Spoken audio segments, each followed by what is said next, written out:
And watching today's speaker program from a distance, I'd like to thank the Raytheon Company for its lead sponsorship of today's events and programs, as well as the Boeing Company and Vertex Pharmaceuticals for their support of today's program. I would also like to acknowledge the support of our underwriters of the Kennedy Library Forums, lead sponsors Bank of America, the Lowell Institute, Gourmet Catering, and our media sponsors, the Boston Globe, Xfinity, and WBUR. And we thank all of you for joining us in person today, for silencing your cell phones for the program. That would be most helpful.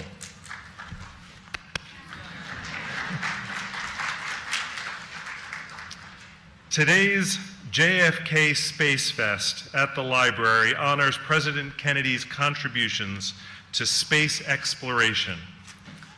I'd like to ask a question of the young people in the audience here today. Can anybody tell me why we are celebrating JFK with Apollo and the moon? Yes.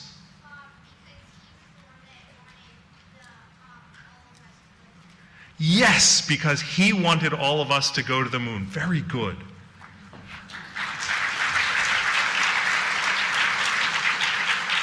President Kennedy challenged this nation to put a human being on the moon by the end of the 1960s and return them safely to Earth. Let's hear directly what he had to say about this.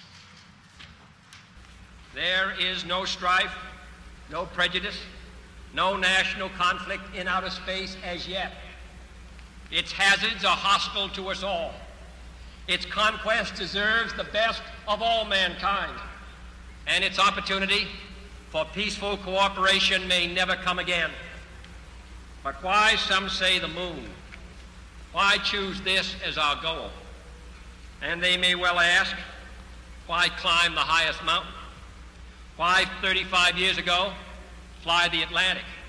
Why does Rice play Texas? We choose to go to the moon.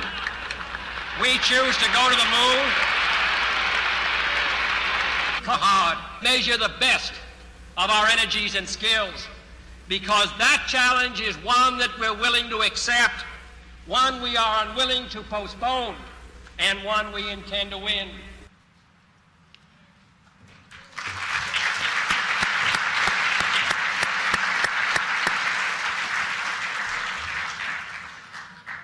Today we celebrate the 50th anniversary of the moon landing and the more than 400,000 people who worked to make this milestone human achievement in space a reality. We are so pleased that many people with ties to the Apollo and Mercury missions are celebrating in person with us today, including the families of local women who helped weave the copper wire into the circuits for the Apollo guidance computer and their supervisor. Might I ask all of you with ties to the Apollo program to stand or wave so we may acknowledge your service.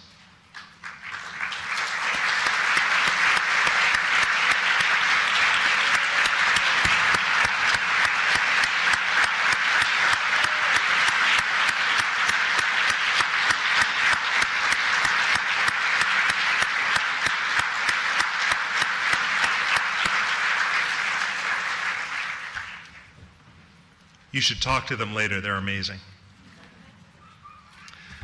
During today's celebration, in addition to our full program of speakers here in Smith Hall, we hope you will enjoy the space-related activities and hands-on programs, the actual spacecraft flown by Alan and Christina Koch aboard the International Space Station, who couldn't be with us here today, but wanted to send best wishes to everyone.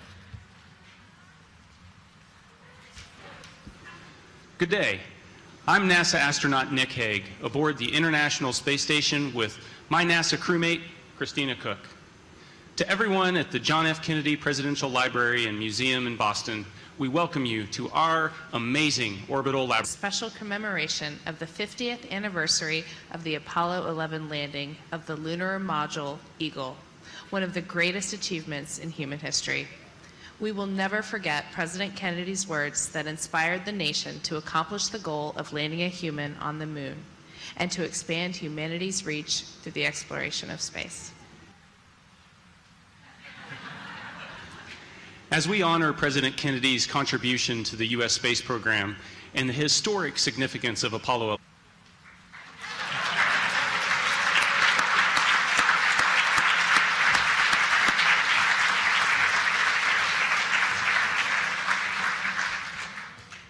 quick survey, how many of you want to grow up and be astronauts? Yeah. And to the astronauts who are going to speak, if you could say something about that little plaque that says "Do not touch," I'm curious about that. I'm now honored to introduce our first speaker today, Dr. Franklin Chang Diaz. He has served as chairman of Ad Astra Rocket Company, board and chief executive officer since July of 2005, formerly an astronaut with NASA for 25 years, and a veteran of 7 space shuttle flights. He holds a PhD in plasma physics from MIT and is the inventor of the Variable Specific Impulse Magnetoplasma Rocket Engine, the Vasimir engine. Dr. Chang Diaz is the author of Dream's Journey and To Mars and Beyond Fast. There will be a chance to ask Dr. Chang Diaz questions following his presentation. Please help me welcome Dr. Chang Diaz.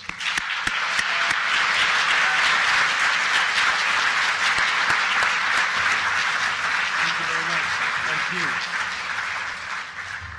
Thank you. Thank you all for coming to this wonderful celebration of an event which really transformed many people's lives.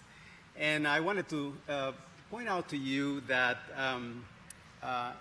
the words of President Kennedy more than 50 years ago resonated much beyond the borders of the United States.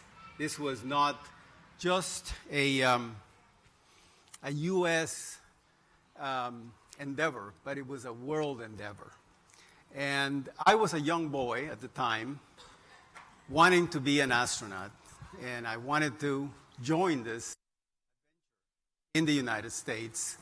And so I wanted to walk you a little bit through that period of time, what it was like when Neil stepped down from the lunar module, stepped on the moon, and what happened since, and what do I think is going to happen in the next 50 years from now. So let me give you a little feel for where was I, and maybe think about where those of you who were alive, where were you at that moment when Neil stepped off the ladder. I had already arrived in the United States, and I was at the University of Connecticut a little bit earlier than the regular course, because I had come to the U.S. the year before, and I did not speak English. And I was just learning the language. I had come to the U.S. Franklin, I will give you the plane ticket. And he gave me a one-way ticket. And he said, the reason I give you that is not just because this is going to be, and if you have the return ticket, you will be back. And I want you to have to work really hard. And if you do get into a lot of trouble, just write. My home country, that's where I was born. And ever since Sputnik, I dreamed about becoming a space explorer. And, there were no astronauts in Sputnik. Shortly after that, the first astronauts were selected by NASA, and we also knew that there were cosmonauts being trained in the then Soviet Union. But there were only 2 countries in this game. Only the Soviet Union and the United States. That was it. It was a chemistry of confrontation. And the rest of us were just sitting in the bleachers, watching this duel, I guess, or competition in the sky for supremacy between those two superpowers. And I just had to get into this game. And I had written a letter to NASA back in 1967 asking Dr. von Braun, who was the head of the rocket program at NASA, how could I participate? Because I was going to graduate from high school in that year. And a few months later, I got this letter, which you can see it here. And of course, I couldn't read this letter because it's in English. And so I had it translated. But someone at NASA took the trouble to underline the last sentence in the second paragraph there. And the translator translated this letter to me. He said, careers at NASA were only available to U.S. citizens. And I totally misunderstood the intent of the statement. I thought what he was trying to tell me was, come on over to the U.S. and become a citizen, and then you'll get a job. And so, okay, I'm on. So I emigrated to the U.S. back in '68 and started this journey. Of course, the space program, soon after the landing on the moon, President Nixon canceled the program, and my professors at the University of Connecticut said to me, Franklin, don't even think about going into space or space program because you'll never get a job. And that's because there were thousands of aerospace engineers out of work because the space program had been canceled. It was almost 5% of the national budget, and it went down to about a fraction of that in a matter of a couple of years. And so I'm glad I didn't listen to that advice. I went, however, to MIT and took a little detour into the field of plasma physics, because at the time, in the early 70s, there was an energy crisis in the United States and the whole world, and everybody was interested in energy. And nuclear power was a very up-and-coming technology, and particularly the promise of thermonuclear fusion. That is the promise of the hydrogen process that powers the sun. And so I did that. What happened? It's a technical problem. In Houston, we have a problem. So, yes, usually what happens is, okay, well, don't worry about it. We got to figure it out. Anyway, so I went to MIT and I started working in the fusion program, thinking that someday plasma physics and nuclear power would have an important role to play in space. That is, to power the rockets that would take us. So time passed. The Apollo program was over. Skylab took place. We flew Skylab, and then the Apollo-Soyuz missions, also the one flight, took place. It was sort of a lull. And all of a sudden, in 1977, the space shuttle came to life. And that is not in space, but it was flown from a big airplane, a 747, and they started doing the approach and landing tests where they would drop the space shuttle Enterprise from the 747, and it would just glide over the Edwards dry lake bed in the Mojave Desert, and they would land it and go for a touchdown to make sure that this thing could really fly in the atmosphere. So at that moment, NASA issued a call for another group of astronauts. Okay, another group of astronauts, and that was 1978. I applied, and the one requirement that I had not accomplished yet was that I was not yet a U.S. citizen, but it was just in the process of doing that. That same day, same year, 1977, I took the oath of allegiance, and I became a proud American right here in Boston at the City Hall. And thank you. Sent my application and was summarily rejected.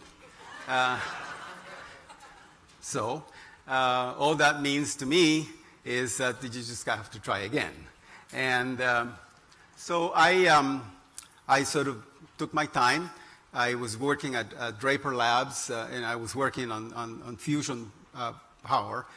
And sure enough, a couple of years after that, lo and behold, another call from NASA requesting applications from American citizens for a new group of astronauts for the space shuttle program. And that was my call. I sent the application, which I had already in the file, just updated it a little bit, sent it over, and a couple of months later, I got called. I got a call to go for an interview. And I knew that once you get called from an interview, that means that you are withered down from thousands of applications down to the hundreds. And so it was like 3,500 applicants, and I was down to the group of 120. That sounded pretty interesting. So I went to NASA at the Johnson Space Center, went through all the application exams and evaluations, and in May of 1980, I was selected in the 9th group of astronauts. And you see, I guess I'm the second. Yeah, I don't even recognize myself. This is the second one. The second one in the bottom row from the left here.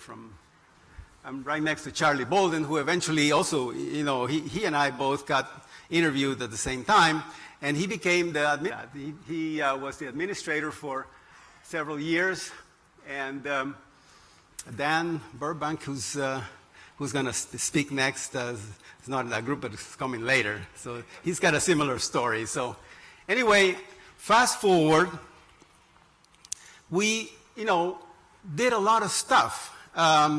50 years from the Apollo program, the program matured. I better make sure that this thing works here.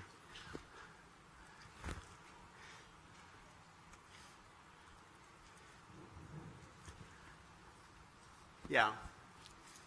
We learned to fly this thing and to do a lot of really sophisticated work.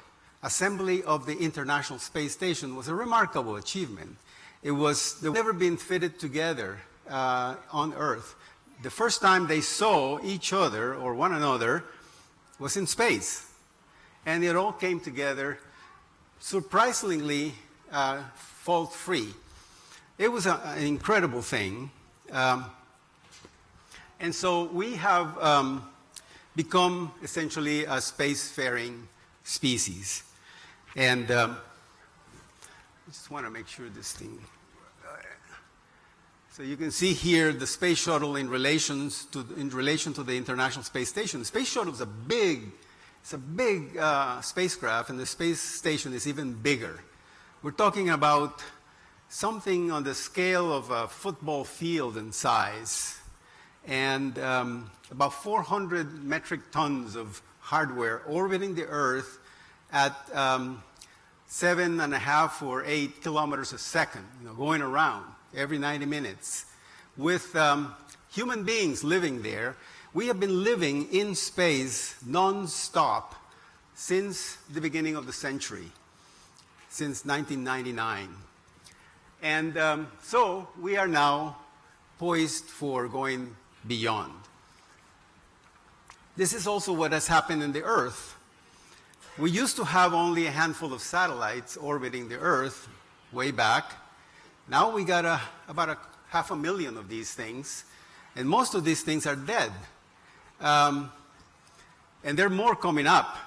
Now they're sending and essentially overcrowding of the orbital space. So somebody's going to have to clean that up. And so these are the kinds of things that are coming down the line. So space has become really not just a place of exploration, but it has become a place of business. And this is really good. This is what makes the whole process be sustainable and be really, people have the profit motive, and now a lot of people get into it. The private sector gets into this. And now you can see, for example, the International Space Station right there at the bottom as a real anchor point. But there's other ideas of bringing private space stations. We're even talking about mining asteroids. You see up in the upper left, up there, asteroids that are full of precious minerals, water. Water is a very important consumable for space, and we intend to mine that for profit. The other thing is that many other countries are also involved in this game. So it is not just the US and Russia as it used to be, but now we have many nations, and it's a growing group of nations moving into space. So the problem that we've had for 50 years and even before, in that we have been relying on chemical rockets to do all of this work for us. And if you picture the Apollo Saturn V rocket, here it is broken in pieces here, you can see that most of that ship is fuel. Very little of of the rocket itself is useful payload. And what actually got back to Earth was a little tiny capsule on the top. So to the whole of space, we want to be able to move through all of the solar system with human beings. Well, how do we do that? The propulsion systems we have today are not capable of doing that. We have to move to a paradigm shift in rocket propulsion and rocket transportation, so that we, which are only operating in the upper left here, low Earth orbit, cislunar, what we call cislunar, is all chemical propulsion. We now want to go beyond to Mars and beyond to the planets, to the outer planets and their moons.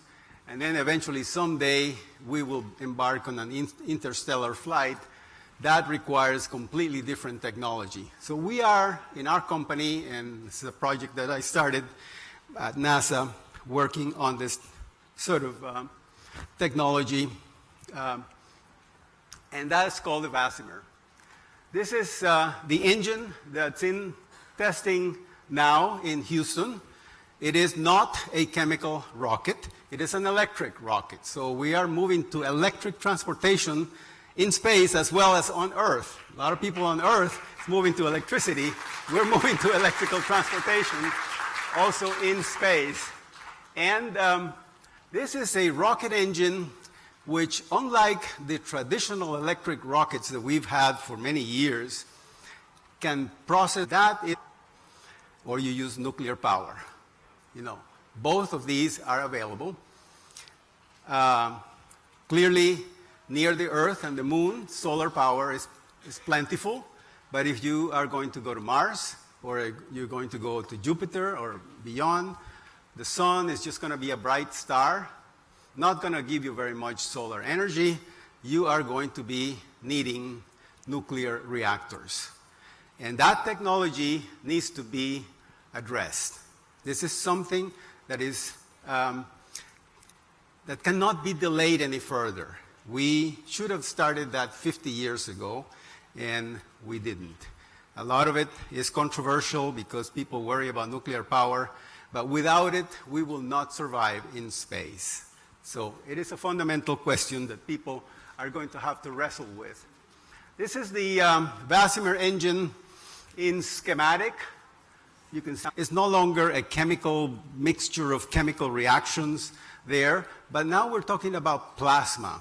Now, plasma bit and shed some of their electrical charges, and so you end up with a kind of like a alphabet soup of charged particles, negative and positive. You know, this is sort of a mixture of positive and negative particles, equal amounts of positive and negative, because if we have too much of many more of negatives, then the whole thing is negative. If you have too many positives, the whole thing is positive. So you got to have it all balanced out.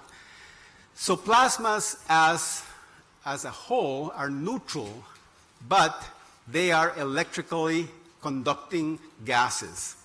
Many of our lamps, plasma TVs, other devices that we use rely on this process. But the point here is that a plasma can be held very effectively inside a magnetic pipe.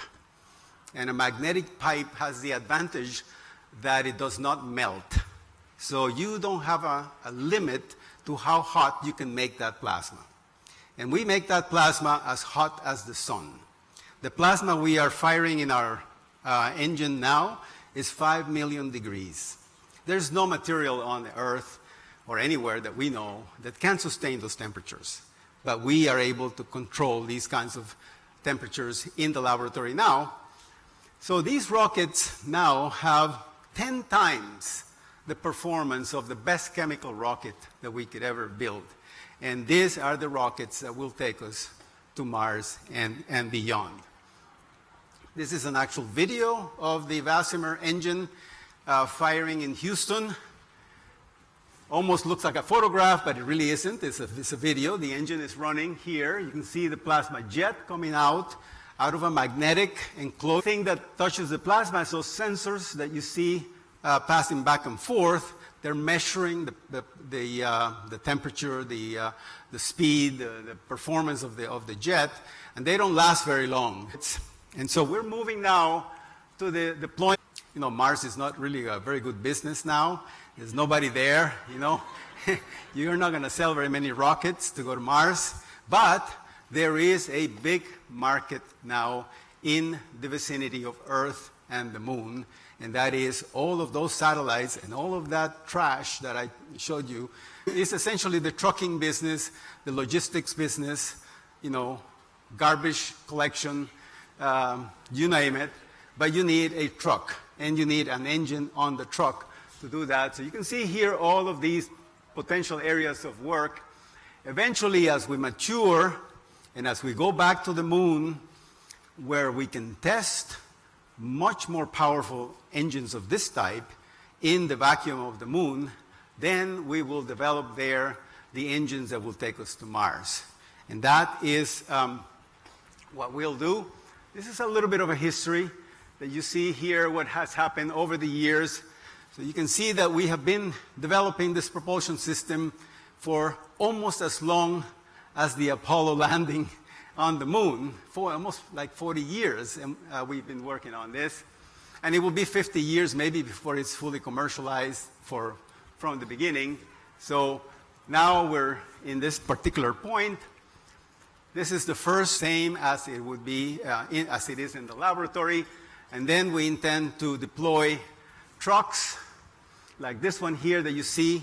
And these are solar-powered ships that will power those engines to deliver cargo to the NASA's Lunar Gateway, the mini space station that they want to put orbiting around the Moon to start supplying permanent operations on the surface of the moon. They will need supplies, logistics, and we intend to provide that. And then eventually we go now to the real big dream that maybe some of the youngsters near the moon, and it will be nuclear power. It will have nuclear, you can see up on the upper right, the reactors. There will be things like 10 megawatts of power, something similar to a submarine, to a nuclear submarine.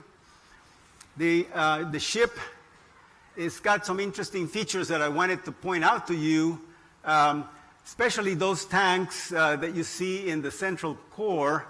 Those are fuel tanks, and the fuel is hydrogen.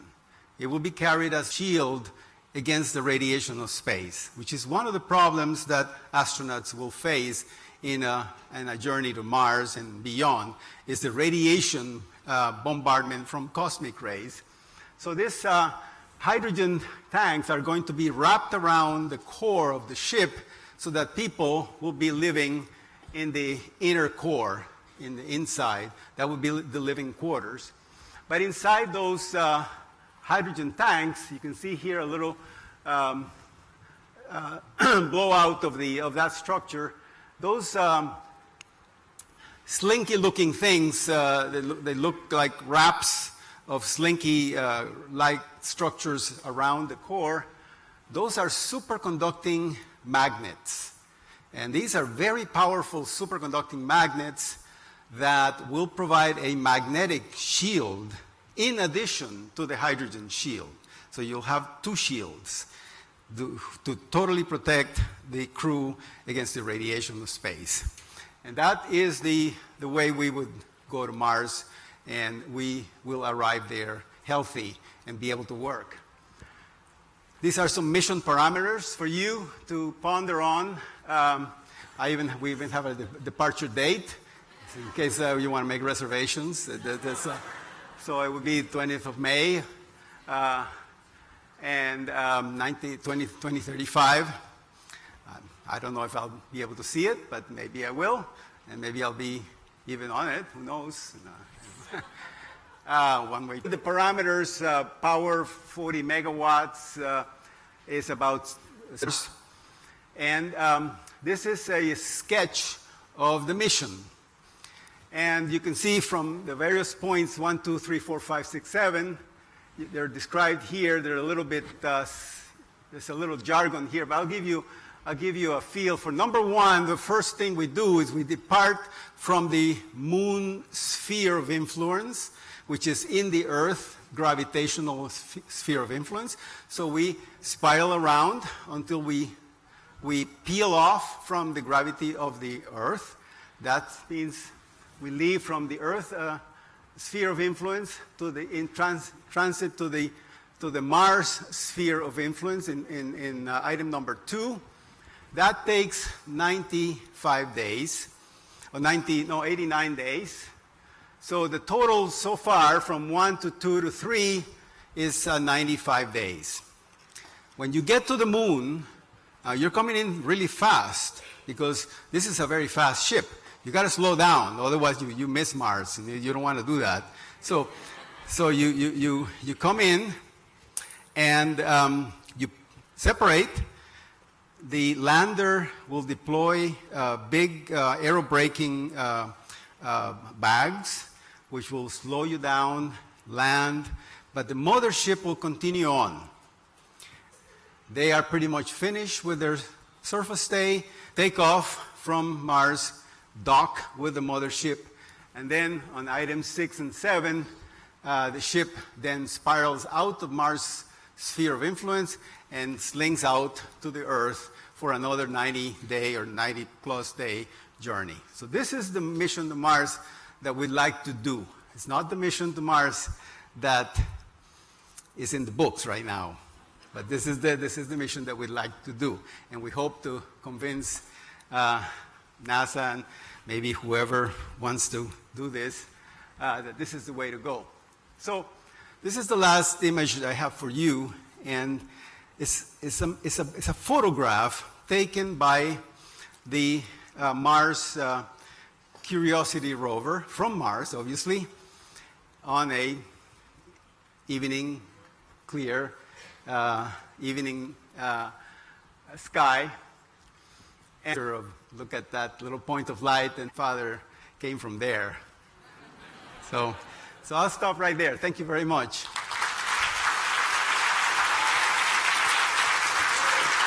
Thank you.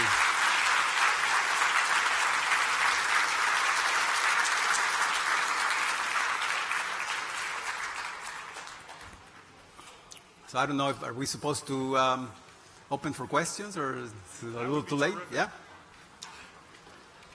Do we have some questions for Dr. Franklin Chang Diaz? Question over there. What was it like in space? Well, space is a wonderful experience. You know, the most beautiful thing is just the sight of the planet. You know, the sight of the Earth, which is round the way they tell you in school. It is truly round. There are some people who say that it's flat, but it isn't. It's round. So it's just I highly recommend it. So. Question to the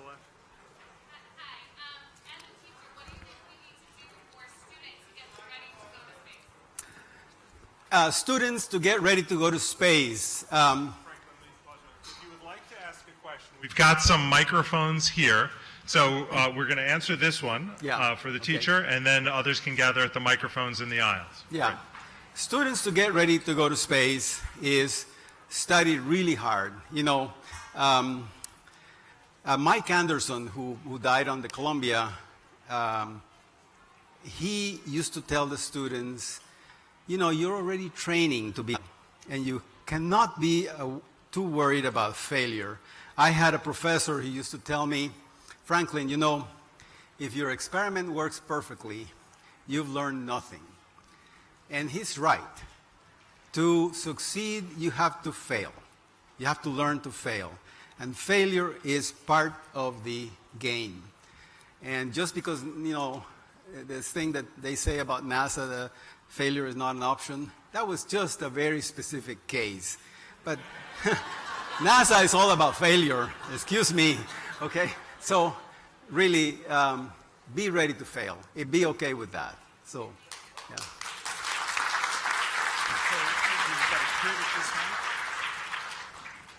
What do you think of SpaceX?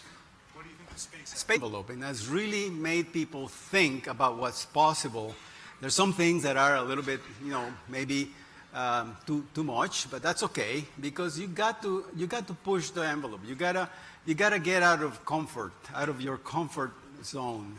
And I think SpaceX has pushed NASA and other agencies to get out of their comfort zone, and I think that's very good.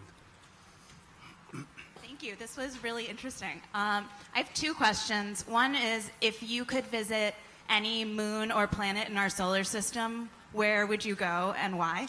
And my second question is, if you think in our lifetime somehow it was not possible to have a round trip to Mars, would you support a one-way trip or only round trip? Ooh.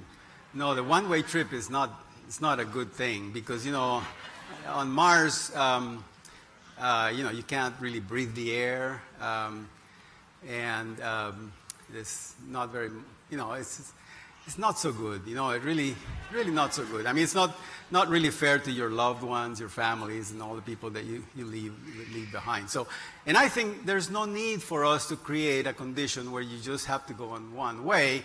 You got to be able to come back and tell the story. And we have the technology, and we can develop the technology to do that. So as far as the moons, I would go to Titan and Europa. Those are the most interesting ones so far that I've seen.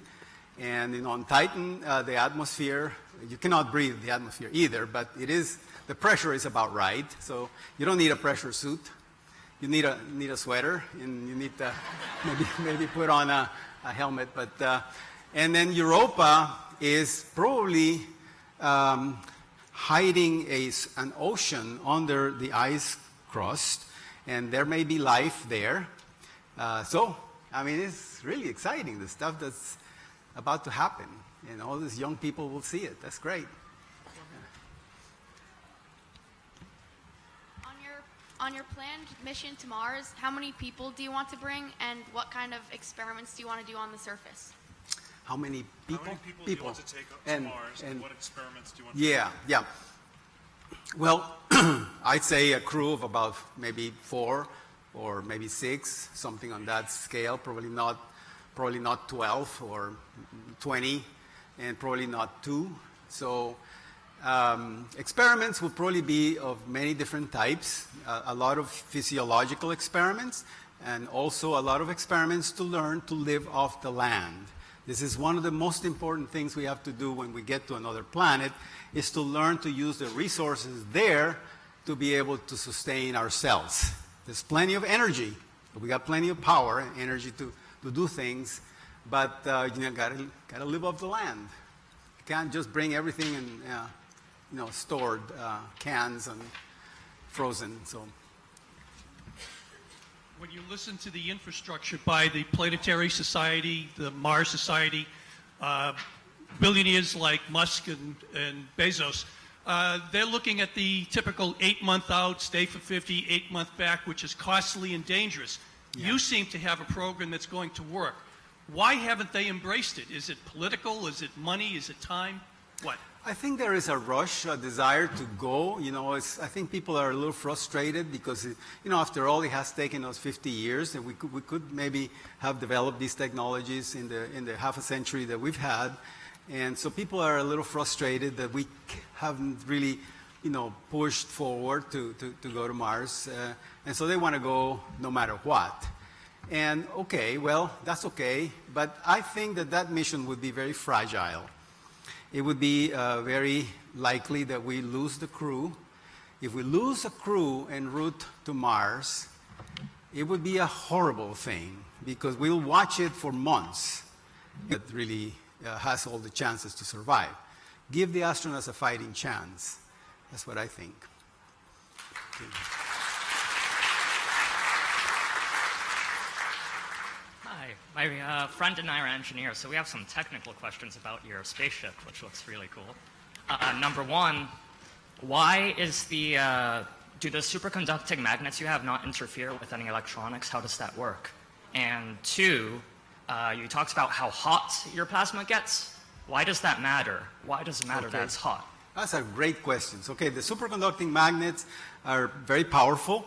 They have magnetic fields of the order of maybe 5 to 8 Tesla. This is maybe 2 or 3 times more than what you get in an MRI machine. When you get in an MRI machine in a hospital, you are getting inside a superconducting magnet. You probably don't realize that. Maybe it's not so good that it's safe, don't worry. But those magnets are operating at minus 268 degrees centigrade below zero. So it's liquid helium what's circulating through those magnets, extremely cold. So these magnets that we are talking about are going to be operating at much higher temperatures. They're going to operate at the liquid hydrogen temperatures, which would be more like 25 degrees Kelvin, so much hotter than the liquid helium. They will use the liquid hydrogen, which we use as a propellant, to cool themselves. So this is kind of a double job. And they will shield the particles that are coming are charged particles. So these particles are going to be bent. The trajectory is going to be bent by the magnetic field so that they do not penetrate into the crew habitat. As far as the rocket is relationship in that a rocket's performance is very much related to the speed of the exhaust. The higher the speed of the exhaust, the better the rocket. And the higher the speed of the exhaust, the higher the temperature. The hotter that exhaust is, the higher the speed. And the reason is that, in rush yourself by throwing the bowling balls off the boat, okay, you can do that, and the boat will move. You can throw the balls, and you move. but you got to carry all those bowling balls on the boat, and they're heavy, so the boat is not going to move very much. Instead, what you can do is have a high-powered rifle and have the little bullets and fire that rifle, and you'll move the same. But you carry less bullets. So Great. Just to let you know, we have time for 2, maybe 3 more questions. Okay. Yes. So, you said you were, you said that you had gone on this, you had been on. Over many years, I was able to see changes in the Earth over many years. And one thing I saw, like the United States at night, was dark in the central part of the got more and more numerous as you moved west. So the population of the U.S. has grown. The population of the planet has grown. I think one thing that I've learned is that this planet is coming quickly to the limits of the humanity that it can sustain. We are doing nothing now more than ensuring our survival by learning to be a multi-planet species, that we can move out, that we can be in other places, and only not the Earth be the only place. So this is the kind of things that I've learned in seven flights space. Great question. Thank you. Hello. And my question, if I could just finish. Yeah. My question, that debris is out there. What is the plan to dispose of it, assuming it's poisoned with radiation at this point? No, there's not much debris that is radioactive. There are a few pieces way back from the Cold War that are LEO, low Earth orbit. This is where all the little tell us where the next restaurant is, or where, where all those satellites are there. The problem with the debris is that as soon as you have a collision, then you amplify this debris. You have a lot of fragments, and each one of those fragments is moving at hyper velocities. And there is a potential, if enough of these collisions occur, that you get to a point where that layer of orbital space becomes essentially unsuitable for life, or maybe unsuitable for any other satellite to live there, because you cannot get out of the way. There's just too many maneuvers, and it was predicted the debris in a coordinated way. So, but people are becoming more aware of it and learning to address it, and there's a lot of discussion going on this. So are you going to bring it back home to Earth? There are 2 choices, but it's not really. It's just a piece of junk that it just came. But it's okay. But okay, that's one way, and that's the less expensive way of getting rid of the debris. But it's not so great to be dumping it all on the Earth. The other way is to lift it up to higher and higher orbits and put them in graveyards. There are some ideas of having orbital graveyards where you just leave all this stuff and let it be polluted there. And there is yet another way that you will gather all this material and launch it on a trajectory to the sun and dump it into the sun. And that is a very nice ecological, processor, because that's where it all came from. So we have time for one last question, if you can answer it briefly. Yeah, sure. Yes. Well, I guess I have to say the launch is one of my favorites. Probably the nicest, most exciting one is walking outside. Opening the hatch and taking a spacewalk. That is a pretty impacting moment. So thank you so much for your questions. It's a pleasure. Thank you very much. You got it all figured out.